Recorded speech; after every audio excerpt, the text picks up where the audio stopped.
Vamos hoje dar continuidade. Quero dar mais uma fração desse estudo. E me permita começar dizendo o seguinte. Nós tínhamos um propósito de terminar o estudo que estávamos fazendo dos profetas e adentrarmos no estudo dos evangelhos. Porque nós estudamos as cartas paulinas, estudamos o Apocalipse e não estudamos os evangelhos. Apesar de começamos em Atos, né, a nossa peregrinação bíblica, e não falamos dos evangelhos. E é muito interessante porque existe toda uma roupagem por trás dos evangelhos que poucas pessoas trabalham, que é o entender historicamente aquilo que estava acontecendo quando muitas vezes Jesus era até duro com pessoas. Eu perguntava, mas por que Jesus fez isso? E aí vem um detalhe. Tudo o que ele fazia não era algo estanque, perdido. Eram coisas que tinham alicerce por decisões que passavam nas últimas décadas. Olha que interessante. Então, quando ele se referia a grupos específicos, ele sabia exatamente o que ele estava fazendo. Com quem e o que ele estava falando. Então, talvez o nosso objetivo nessas próximas, acredito que 2, máximo 3 semanas, é trazer uma contextualização para você que dos 400 anos de silêncio, 200 anos, os últimos 200 aconteceram muitas coisas que quando você lê o Evangelho, você entendendo ela, você fala assim, agora eu entendi. Ah, é por isso que esse estava aqui? É por isso que esse mandou para aquele? Ah, então é por isso que ele pediu para ver? É por isso que ele chamou de raça divina? Então tem todo um contexto em meio a isso que é pouco explorado. Então o Senhor colocou no nosso coração. E o interessante é que eu já tinha sentido de fazer isso quando minha esposa um dia me chamou, umas 2, 3 semanas atrás, né? 3 semanas atrás, e falou assim, posso pedir uma coisa? Faça um preâmbulo para que possa chegar. Eu falei assim, já está no meu coração isso, é só confirmação. Não, era só confirmação. Eu acho que eu tive que voltar e rever alguns apontamentos, alguns estudos históricos para poder encaixar tudo perfeitamente. Mas o fato é, nós teremos aqui, nessas próximas 2, 3 semanas, talvez o entendimento de muita coisa. Amém? E começamos a falar semana passada, demos uma breve entrada, sobre a história dos Macabeus. Pastor, na Bíblia Católica tem 2 livros que se referenciam aos Macabeus que na Bíblia Evangélica não tem. Quando você pega na história da igreja, você vê que num dado momento, pela revolta protestante, entre aspas, eles sentem a necessidade de deixar de uma forma diferente do que estava, e aí há um concílio papal onde eles tomam a decisão de pegar livros históricos e colocar no canon da Bíblia. Então, e aí os evangelhos em contrapartida nem passam perto desses livros, porque se eles fizeram isso para mostrar que eram diferentes, então nós também não aceitamos isso. Ok. E aí eu não vou entrar na questão de tentar canonizar livros históricos, coisas que têm tradições, coisas que têm lendas e etc., para o canon da Bíblia. O objetivo não é esse. Mas eu preciso te dizer que os Macabeus, a história dos Macabeus, fazem literalmente parte da história da igreja. E aí você pergunta, pô, mas sério? Sim. Porque nesse momento ali, aproximadamente depois, 200 anos depois da última voz profética, começa a acontecer coisas na Palestina que, na verdade, era todo um plano de fundo. Para o quê? Para a preparação da vinda do Messias. Então, não dá para entender a vinda do Messias de uma forma plena, sem entender esse pedaço da história que vai te levar exatamente... Quando Jesus chega e aparece e começa o ministério dele, existe todo um contexto histórico e político acontecendo que pouco se é falado, pouco se é explorado. É verdade. Se você pegar, quantas mensagens tem sobre isso? Pouquíssimas.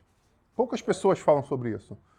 E aí, o Senhor trouxe ao nosso coração para explorar isso com vocês, né? Uma igreja inteligente, uma igreja estudiosa, poder falar algo sobre isso.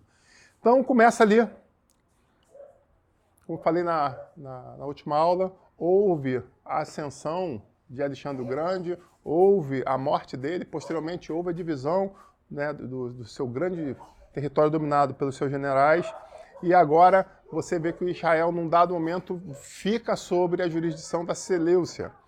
E aí eles tinham a vontade e o entendimento estratégico de que não adiantava somente dominar o território, mas você tinha que dominar a mente do povo que ali estava. E aí eles começam a fazer exatamente isso. Eles começam a explorar o quê? O helenismo sendo colocado dentro dos territórios dominados. E aí, de repente, você pergunta, tá, mas isso era um problema? Conforme a gente explorou, e eu reforço com você, o problema não era colocar o helenismo dentro do povo. Porque Israel tinha uma cultura muito firme. Depois que eles tinham voltado do exílio, depois de ter passado por poucas e boas, eles, quando voltaram, fizeram um pacto muito interessante. Eles se fecharam dentro deles para o quê? Para que houvesse uma proteção. Tipo assim, eles não queriam passar de novo por aquilo que eles haviam passado. Então, eles decidem fazer as coisas da forma correta. É lógico que muitas pessoas, tentando fazer o certo, acabam errando. Claro, até na nossa sociedade acontece isso. Mas eles, na grande maioria, estavam tentando fazer a coisa da forma certa. E aí, o que acontece? Você vê Epifânio chegando e tomando uma decisão de colocar, mesmo com as dificuldades que eles colocavam, com as barreiras que eles colocavam pelo seu bairrismo. Acho que hoje a gente colocaria isso, né? Bairrismo. Então, pelo seu bairrismo, não, meu bairro que é bom, eu não vou mudar. E aí ele começa a fazer a coisa de forma homeopática. E aí, como eu te disse, ele traz os Jogos Olímpicos para dentro de Israel, ele começa a trazer vestimentas da Grécia para dentro de Israel, e agora as pessoas começam a se vestir de uma forma mais transada, uma forma mais na moda, uma forma diferente. E agora eles estão curtindo os Jogos Olímpicos como eles. E aí, no terceiro momento, ele traz os deuses do panteão grego para dentro de Israel. E agora algumas pessoas que estavam, entre aspas, desviadas, vou fazer um linguajar de hoje, começam a adorar aqueles falsos deuses. E aí você pergunta, mas o que você vê nisso num paralelo do dia de hoje? É o que nós vivemos hoje. Onde hoje nós temos convívio com pessoas que têm costumes diferentes, usam roupas diferentes, tem tradições diferentes, tem religiões diferentes, e até aí não tem nada demais. A grande questão é que normalmente essas mudanças são homeopáticas, porém constantes. E o que vem na sequência, que é o problema, é que Epifânio chega e fala, a partir de agora, vocês precisam largar a adoração a Yahvé e adorar o panteão romano. Então, quando ele faz essa transposição religiosa, quando ele invade o templo do judeu, e dentro do templo ele faz um sacrifício de um porco sobre o templo, sobre o Santo dos Santos. Panteão grego, muito obrigado. É porque muitas vezes eles acabam, mas isso a gente vai falar daqui a umas 2 semanas. A outra já deu spoiler aqui. O sincretismo religioso desses dois panteões. A gente daqui a 2 semanas vai ver, lá na frente na história, mas obrigado. Então hoje, panteão grego. E aí eles fazem esse sacrifício a um porco para que pudesse chocar ao extremo o judeu, e muitos sacerdotes fogem de Jerusalém nesse momento, porque eles falavam, ou você faz o que a gente está mandando, ou a gente vai matar vocês. E eles fogem. Pô, você é morto. O poder gigante da Seleucia. E Epifânio, né, bancando isso. Se a gente ficar aqui, é ficar para morrer. Então vamos fazer o seguinte, vamos fugir para tentar preservar a nossa vida, preservar a nossa integridade, porque eu não vou me corromper. E, na sequência, o que ele faz? Ele começa agora a mandar porções de exército para as outras cidades que estavam à volta, para o quê? Colocar essa ordem que já tinha sido dado para que fosse cumprido também nas cidades pequenas, não somente na capital, que era Jerusalém. Então, eles vão fazendo isso de cidade em cidade, até que num dado momento eles chegam num pequeno vilarejo, e aí vale a grande reflexão. Em Jerusalém existia milhares de pessoas e elas ficaram caladas diante da situação. E de novo eu tenho que parar e fazer um paralelo nas nossas vidas. Talvez nos grandes países coisas estejam acontecendo e as pessoas, por mais inquietas que estejam, estão caladas.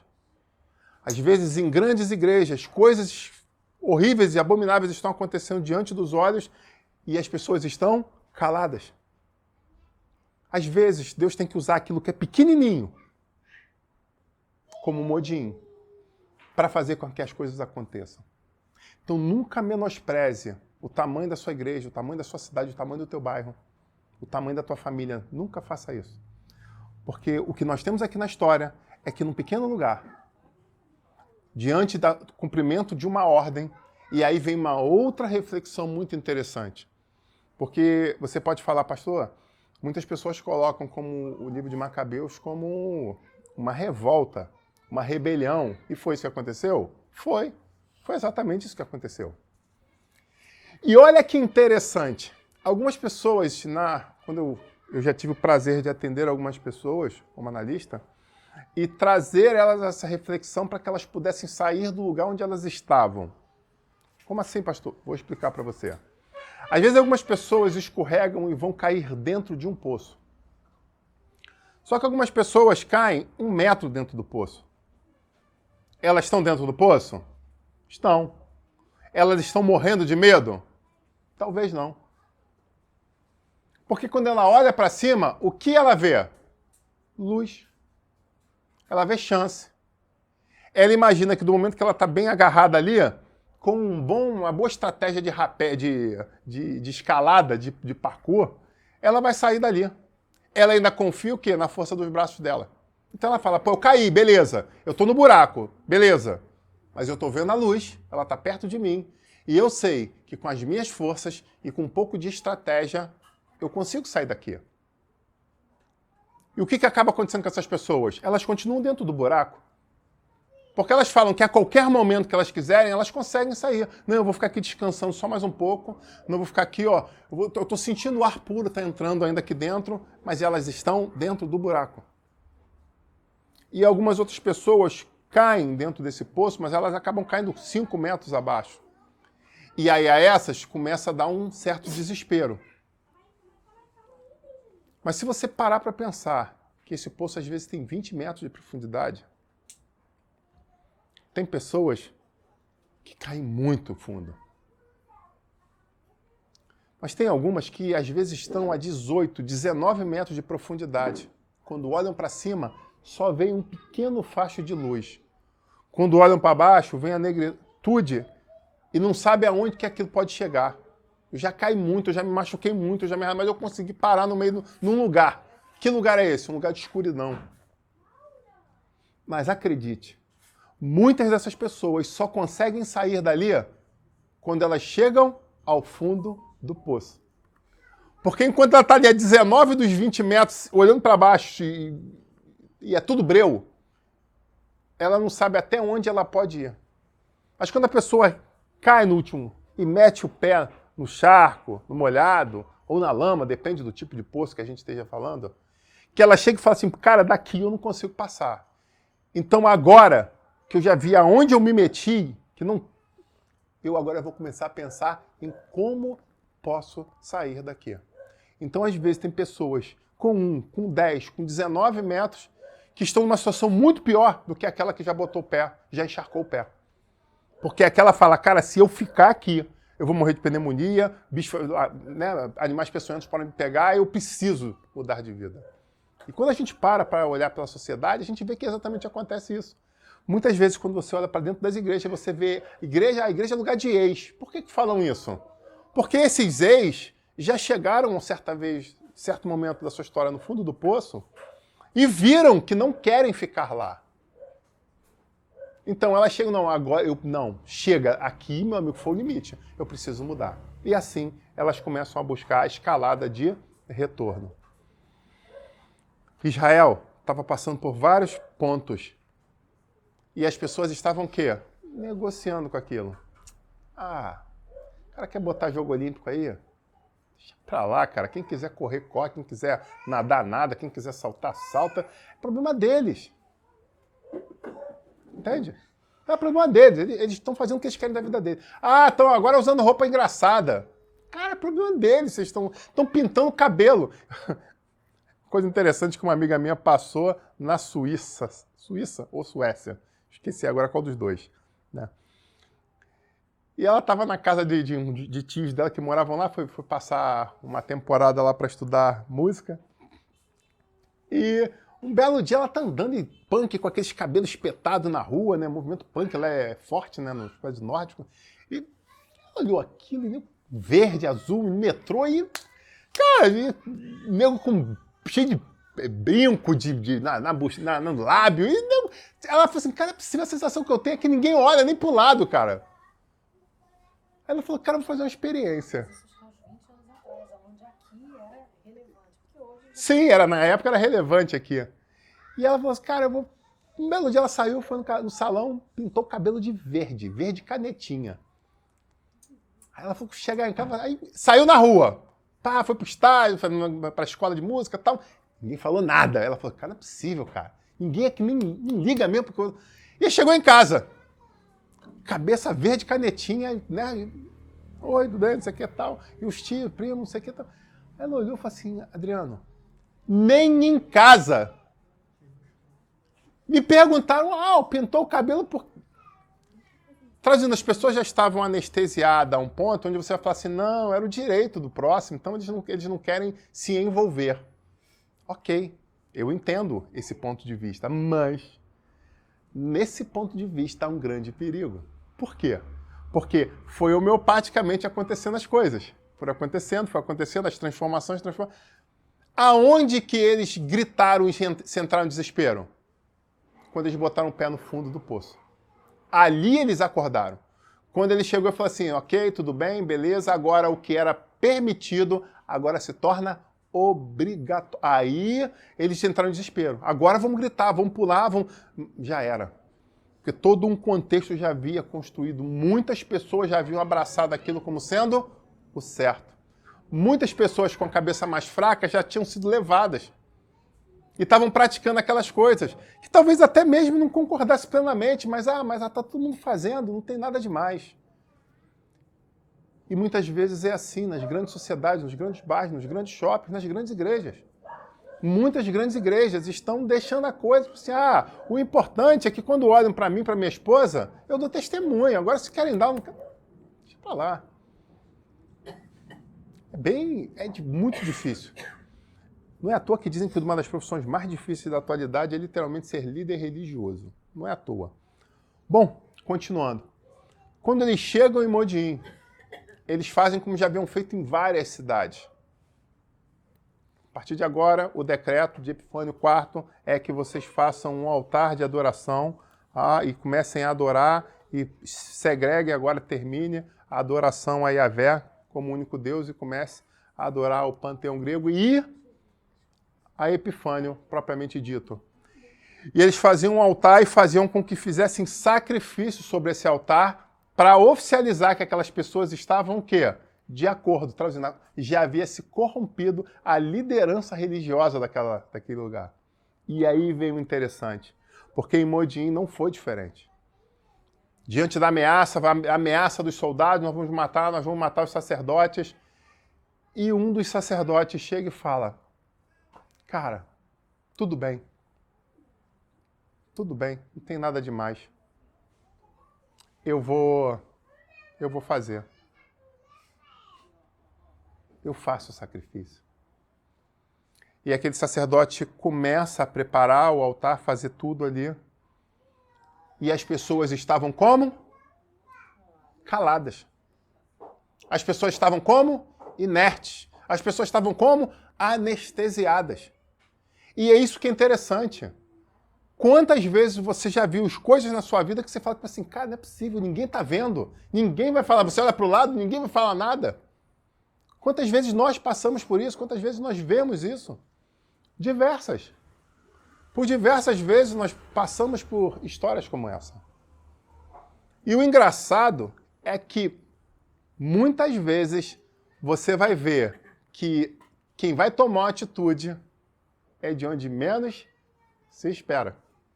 E nesse momento, um homem, isso aí era o ano 167 a.C., quando aquilo estavam sendo preparado o sacrifício, um velho sacerdote chamado Matatias vendo o que estava acontecendo, vendo a inércia de todos que estavam, se revolta a tal ponto que ele lança a mão de uma espada e mata o sacerdote que estava indo ferir o nome de Jeová. Ele não aguenta ver um homem que era consagrado ao Senhor se vender, porque estava correndo risco de vida. Ele fala assim, não, risco de vida todos nós estamos correndo. Eu prefiro morrer com integridade do que fazer isso, do que trazer uma profanação para o nome do Senhor de forma alguma. E ser eu o canal de destruição da sociedade, da minha cidade, da minha tribo, da minha família, de forma alguma. E ele lança a mão, o velhinho lança a mão da espada e mata aquele sacerdote.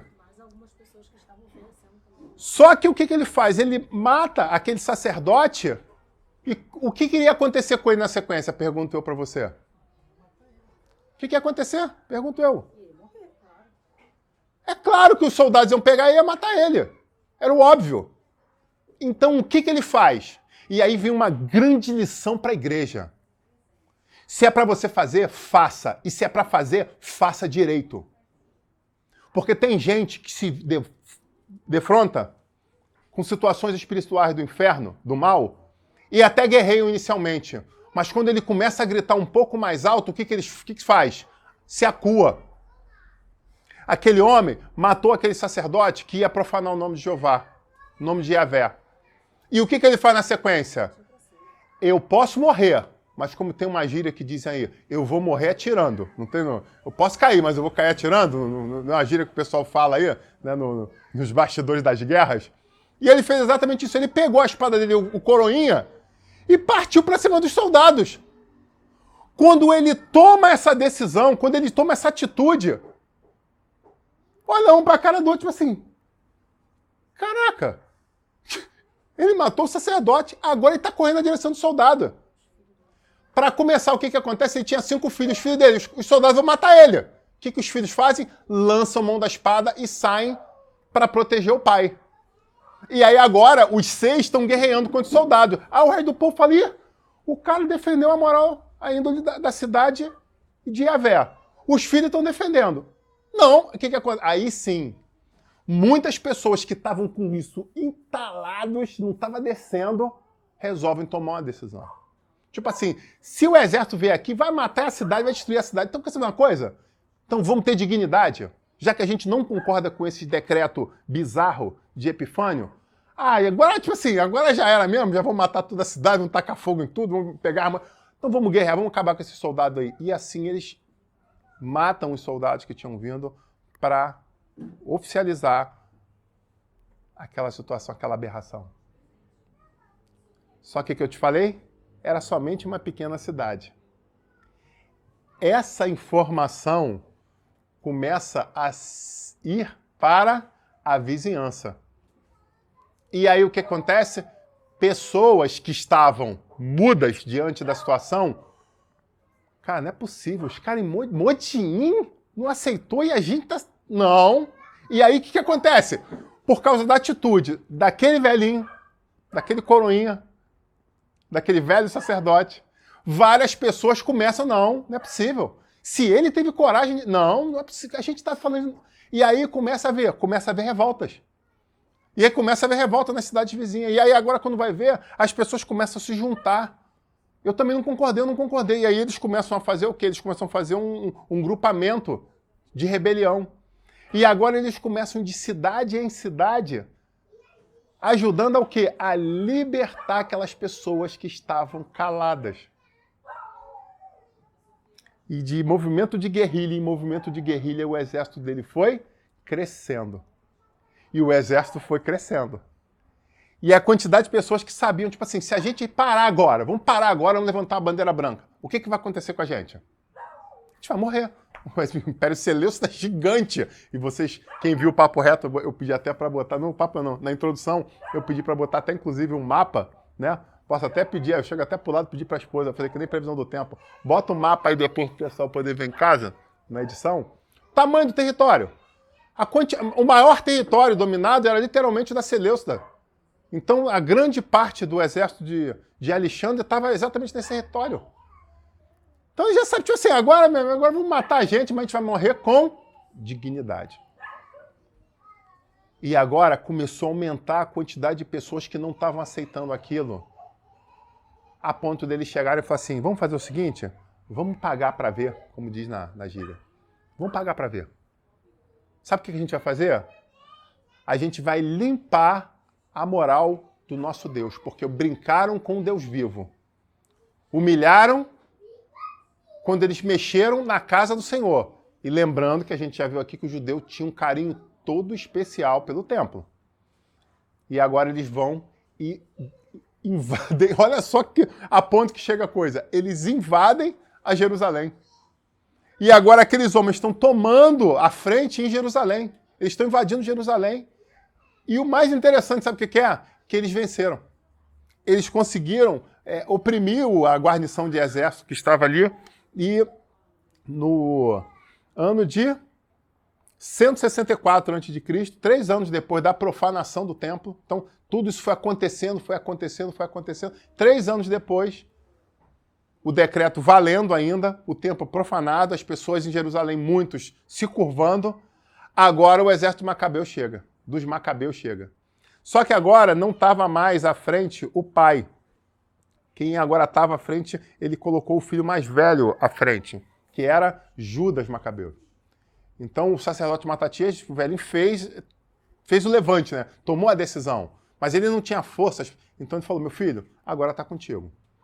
E aí o filho mais velho que comandou o exército dos revoltosos diante da profanação. E aí eles invadem e no ano de 164 eles derrotam o general Lisias e as suas tropas. E retomam Jerusalém. E um dos primeiros atos que eles fazem depois de retomar Jerusalém, fazerem uma proteção, uma barreira de proteção para que não houvesse um contra-ataque contra eles, foi o quê? Limpar o templo e reconsagrar ele a Yahvé. Olha que lindo isso. Então, agora, literalmente, eu posso morrer, mas eu fiz o que eu precisava fazer, eu fiz o que era certo. Eu consegui mostrar para uma nação que quando nós nos juntamos e quando nós acreditamos realmente nos nossos objetivos, coisas extraordinárias podem acontecer.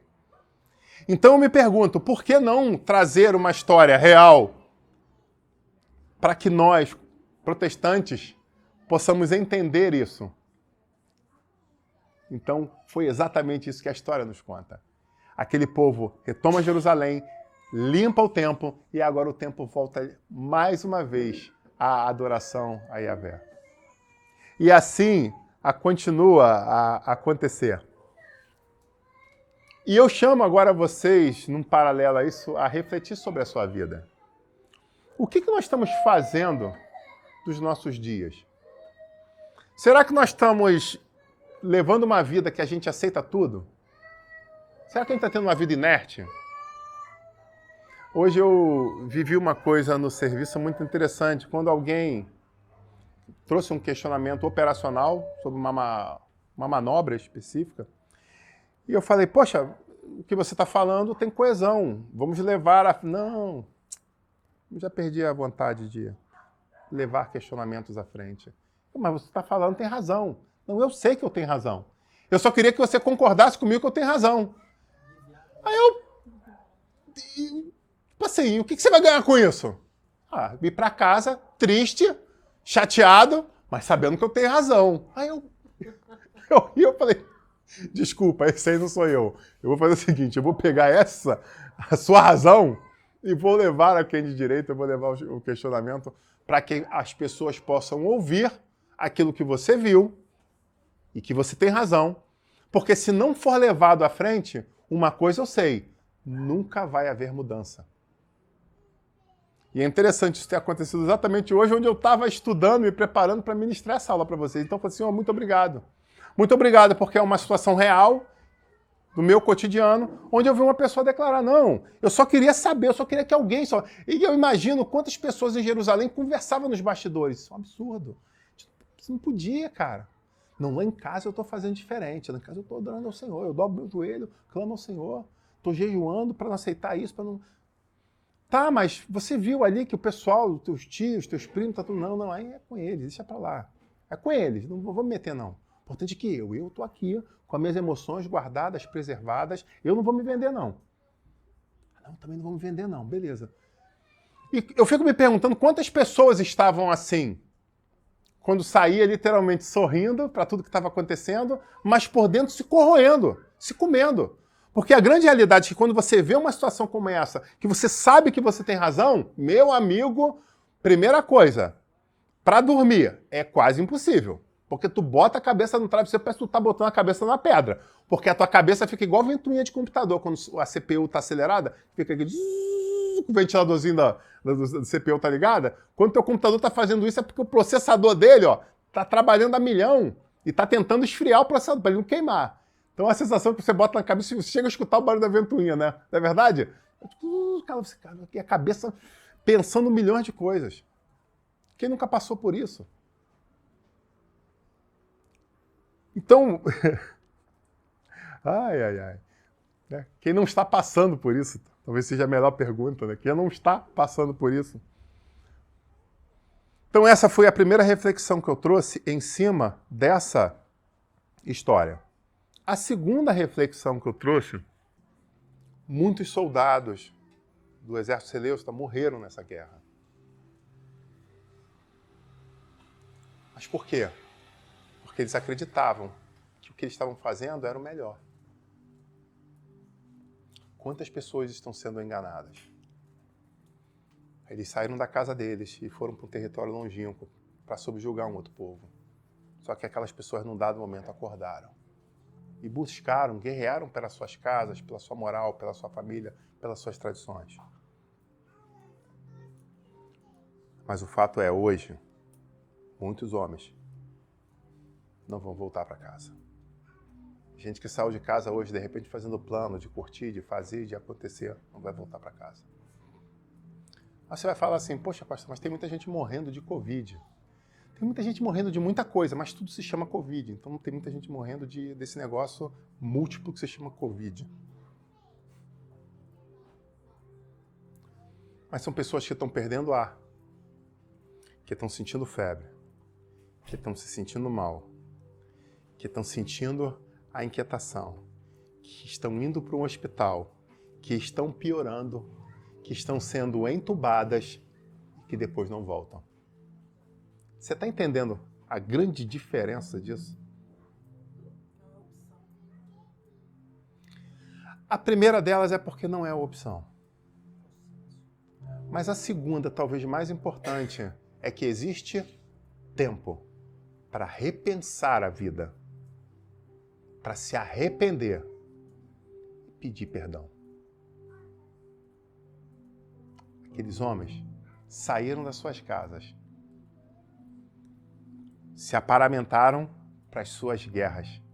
Hoje pensaram que seria somente mais um serviço na guarita. Não, hoje eu estou no quartel, só mais um serviço de guarita, tranquilo. Ontem eu saí, bebi, fiz, aconteci, agora eu estou até meio sonolento mesmo, mas eu vou ficar aqui 2 horas. Né? O sentinela ficar 2 horas, eu vou ficar aqui mais 2 horas no posto, meio barro, meio tijolo, meio acordado, meio dormindo. Eu só não posso sentar, porque se o rondante me pegar, mas eu estou aqui em pé. Ó. Tem gente que desenvolve no quartel a técnica de dormir em pé. Já pegou, gente? Tem gente que você olha, o cara tá congelado ali, tu já tive essa experiência. E tu tá chegando perto, e caramba, o cara tá dormindo em pé, sozinho, ali tu, equilibrado, aí tu, pô, cara, tem um cabo de vassoura ali escorando, alguma coisa, não é possível. Quando você chega perto, tipo, você vê que não tá em outra, aí tu... Então tem gente no quartel que desenvolve essa técnica, isso é verídico. Porque talvez tenha pensado o seguinte, é só mais um serviço, é só um quarto de hora, daqui a 2 horas vou me render, vou voltar, vou dormir, vou dar uma vou melhorar. Mas talvez a invasão tenha ocorrido exatamente nessa hora, onde alguns sentinelas estavam dormindo. Só que não prenderam, não deram chance, mataram. Já não estão mais entre nós. Talvez seja essa a grande reflexão da história dos Macabeus para a nossa história hoje. Aqueles homens foram para ali, certos da vitória. Eu fico imaginando aqueles soldados, quando estavam ali mandando, vão, sacrificam, então a gente vai matar vocês. Quem são os sacerdotes? Segrega aqui os sacerdotes. E eles vão matar. Isso, agora beleza. Faz sacrifício aí. Pronto, cumprida. Missão cumprida. Para que nós viemos aqui, se cumpriu mais uma vez, porque já fizemos isso em diversas cidades. E de repente, quando alguém olha, tu assim, pô, não sei o que tal, e o que a gente vai fazer hoje de noite? Não, vamos pegar aí a mulher de alguém, vamos tomar, porque a gente é sinistro, a gente é mau, a gente não é um exército dominante, vamos esculachar a filha de alguém, vamos pegar a mulher de alguém, daí a gente mata o cara, porque a gente é muito forte. E de repente, quando eles olham pro lado, tá um velho levantando com a espada na mão, primeiro furando a bexiga do candango que tá vindo oferecer o sacrifício. Eu fico imaginando, e eu convido você a fazer isso, a você se colocar na situação desses soldados.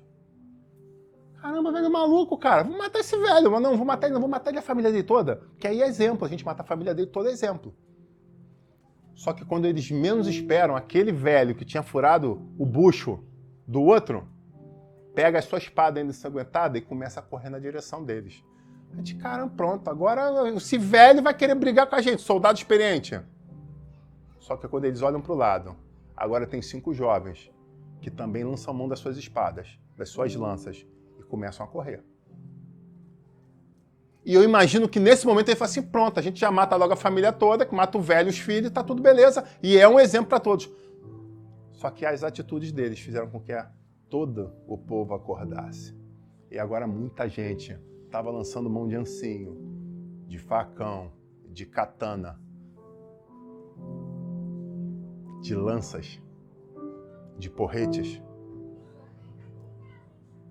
E agora aqueles que estavam subjugando, estavam infligindo medo, começam a experimentar um pouco do seu veneno. Agora eles estão sentindo medo. Agora eles estão acuados. Agora eles já não estão mais vivos. Muita gente tem falado sobre a morte por Covid. Mas eu realmente te convido a refletir sobre isso. Será que esse é realmente o principal medo que a gente tem que ter nos dias atuais? Eu não vi ninguém pegar Covid e 5 minutos depois, 3 minutos depois, ou na mesma hora está morto. Você tem um Delta T. Você tem uma escalada da piora, onde se chama tempo de oportunidade, de viver um milagre, de se arrepender, de experimentar um encontro com Cristo, um encontro genuíno. Permita até dizer dessa forma. Mas aqueles homens que quando viram a invasão já tinha acontecido, quando eles viram, já não estavam mais entre nós, eles estavam mortos. Chamo você a refletir sobre tudo isso. Muitas vezes a gente tem brincado com as oportunidades que nós temos. Literalmente brincado com o tempo. E eu te peço, não brinque com o tempo. Meu irmão, minha irmã, não brinque com o tempo. Não brinque com as lindas oportunidades que o Senhor tem te dado. Não brinque com elas. Porque nós nunca sabemos o que vai acontecer no porvir. Bom. Uau, profundo isso.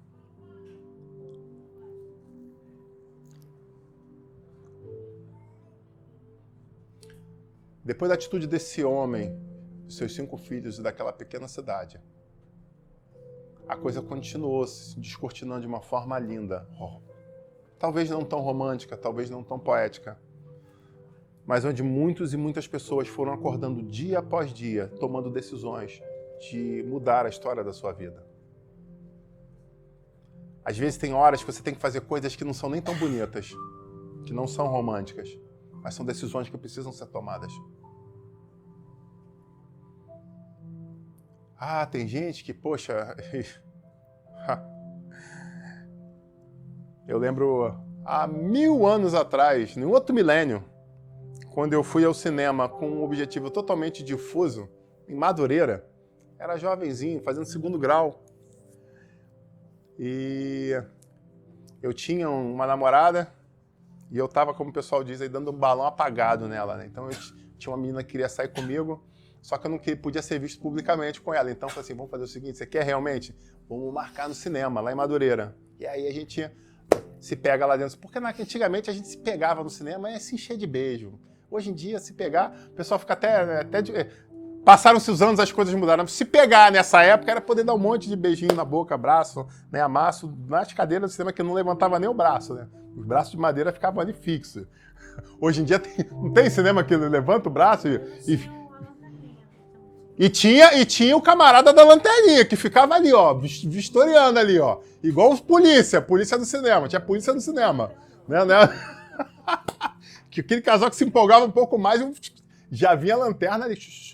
Calma aí o negócio que a gente tá no lugar de família.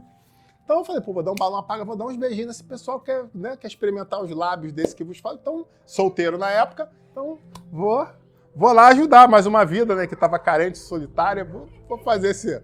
Né? Sofia, você não era convertido nessa época, né? Graças a Deus, não. Senão seria um mau testemunho, né? O fato é, quando eu entro no cinema e a gente começa ali e tá passando um filme, aí começa a dar uns beijinhos daqui, aí vem um pouquinho de filme, dá outros beijinhos. Que filme que estava passando? Uma Linda Mulher. Eu fico imaginando que Deus permitiu que eu estivesse ali, porque senão eu nunca teria visto esse filme. E eu não poderia estar contando essa história hoje. Nem todas as histórias são tão românticas como Uma Linda Mulher. E aí quem viu o filme sabe, quem não viu procura, porque tem nos streams de filme aí para ver ainda. Mas uma cena marcante dessa história do cinema. Ela, se não me falha, minha mãe falava sobre a questão do príncipe que chegava no cavalo branco, né? Que ela era uma menina de programa, né? De uma vida muito conturbada, e de repente ele vem com a limusine dele, teto solar, e ele sobe, né? Fica em pé, metade do corpo para fora, né? Buzinando o motorista, e ele com um buquê de flores na mão. E aquilo, eu lembro que as mulheres dos anos 80, dos anos 90, meu Deus, se derreteram. Né? Assim, poxa, o Richard Gere chegando de limusine, chegando com um buquê de rosa, aquilo ali foi montado no cavalo, porque era a limusine dele, ele era rico. E aí, toda a história discutindo o romantismo, e aí ele vai, tira ela da vida, e aí agora ele fica com ela, e a história de uma linda mulher. Nem sempre a história é tão bonita. Nem sempre a história é tão romântica. Eu sei que muita gente queria viver essa história romântica e bonita. Às vezes a gente precisa fazer igual Matatias fez. A gente precisa lançar mão da espada e gritar, pela honra do Senhor, é que eu vou fazer isso. Sabe, hoje a gente tem muitas formas de guerrear. A gente não precisa lançar mão de uma espada. A gente não precisa lançar mão de um fuzil. A gente tem a palavra, a gente tem literalmente a nossa voz. E através da nossa voz a gente pode fazer coisas extraordinárias. Nesse momento nós estamos tendo coragem de colocar a nossa voz naquela caixa de transmissão ali. Para que essa palavra, mais tarde, seja levada a lugares que eu não tenho noção. Mas eu posso dizer com toda a autoridade, com toda a propriedade, que vale a pena servir ao Deus vivo, que vale a pena lutar pelos seus ideais. Porque quando nós entramos nas guerras que Ele nos chama, Ele com certeza dá respaldo. Porque por mais que possa existir um exército que se levante contra você, com o Senhor nós somos maioria. Com Deus Todo-Poderoso nós somos maioria. E eu lembro da história bíblica, quando o homem de Deus, após sofrer um cerco, e o rapaz que estava com ele, o rapaz do profeta, chega e fala, profeta, agora agarrou. Tem centenas de homens de cavalo à nossa volta. E o profeta, do jeito que estava, continua. O profeta não está entendendo. Olha na janela, ele não precisa olhar na janela. Eu não preciso olhar na janela. E aí vem uma grande reflexão para nós. Tem muita gente que precisa ver para acreditar. Mas ele falou, meu filho, só um minuto, Senhor, faz uma coisa, por favor, abre os olhos espirituais do moço para ele ver quem é que está realmente com maioria. E aí ele pôde ver os cavaleiros do Senhor à volta da cidade que estavam protegendo eles. Sabe, eu não sei em que situação você está, mas eu quero dizer essa noite que o exército do Senhor está acampando ao redor daqueles que o temem e os livra. O que é preciso, então, temer ao Senhor. O que é preciso, então, estar literalmente com a farda certa. Porque se você está com a farda certa, se você está envolvido no exército certo, meu amigo, ele não deixa soldado para trás.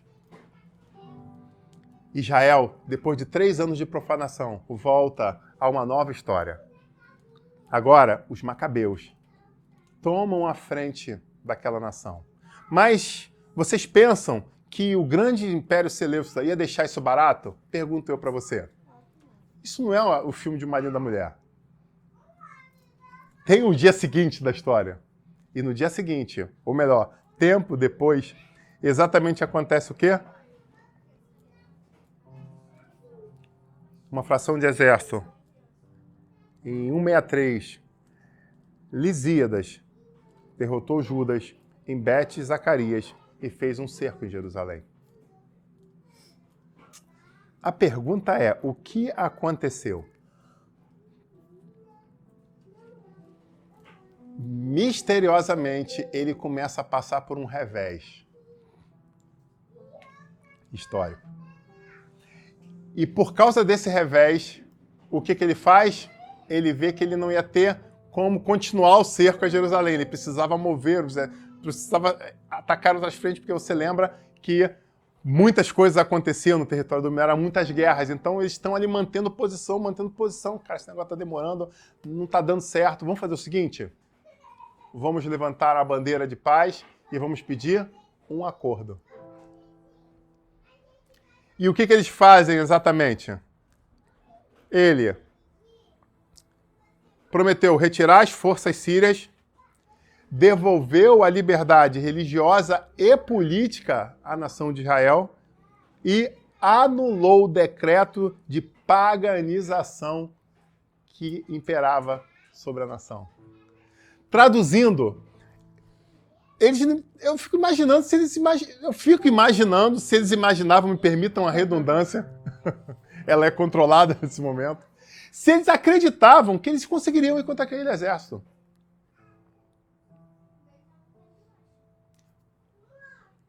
Será que eles acreditavam que eles conseguiriam? Ou será que eles, como conhecedores da Bíblia, do Antigo Testamento, da Torá, eles conheciam as histórias? Eles conheciam, eles traziam à memória aquilo que produzia literalmente esperança para eles. Eles conheciam as histórias. Eles sabiam que a nação, quando estava aos pés do Senhor, quando ela estava aos pés de Yahvé, tinham dezenas de histórias extraordinárias. E eu acredito que literalmente eles se colocaram nessa posição. Senhor, ele profanou o templo. Esse homem fez o que era abominável, a ponto de uma linha teológica, como nós falamos aqui, né, pensa até que ele era uma figura, uma prefiguração do anticristo, diante das abominações que ele fez com Israel.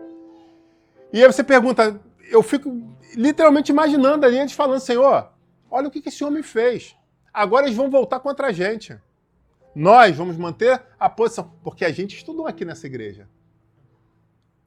Há 2 semanas atrás, se não me falha a memória, a gente estava estudando sobre isso aqui. Uma mensagem sobre isso. Onde Deus falava, essa guerra é minha, mas vocês precisam manter a posição. Olha só que lindo. Vocês precisam manter a posição. Eu vou guerrear. Mas não é ninguém escondido em casa com medo, fugindo. Não, vocês precisam manter a posição. Vocês precisam ir ao lugar X e nesse lugar X, com as suas armas na mão, manter-se diante do enorme exército que vai estar diante de vocês. Mas vocês precisam manter a posição. O que a gente precisa fazer na nossa vida? Manter a posição. Fazer o que é possível, porque a Deus cabe o que é impossível. O impossível aconteceu. Aquele grande cerco, de repente, precisou ser desfeito. E o que eles chegaram? Chegaram a um acordo. Acordo político, acordo militar. A nação de Israel volta a ter liberdade de ação religiosa, volta a ter o governo sobre as suas mãos. Eu imagino a alegria que veio sobre a nação naquele momento.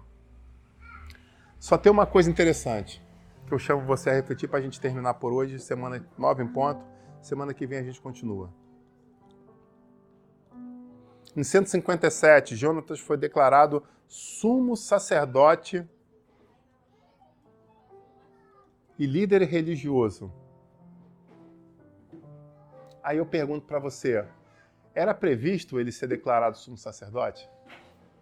É a pergunta que eu vou deixar para terminar. Não, mas ele era da família, ele era dos influentes, ele era dos macabeus.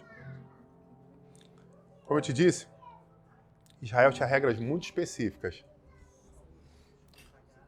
Então você tinha os da família de Levi, mas quem poderia ser declarado sumo sacerdote? Os da família de Levi eram declarados sacerdotes, mas sumo sacerdotes somente de que linhagem? Da linhagem de Arão. E a pergunta é, de que linhagem os macabeus faziam parte? Da linhagem de Levi. E aí vem uma última reflexão essa noite, para a gente terminar. Eles estavam fazendo tudo da melhor forma possível, com as melhores intenções possíveis. O único problema foi que ele acabou indo aonde ele não devia. Mas essa parte da história fica para a semana que vem. Amém? Queria te convidar a se colocar de pé em nome de Jesus. Eu quero orar por você.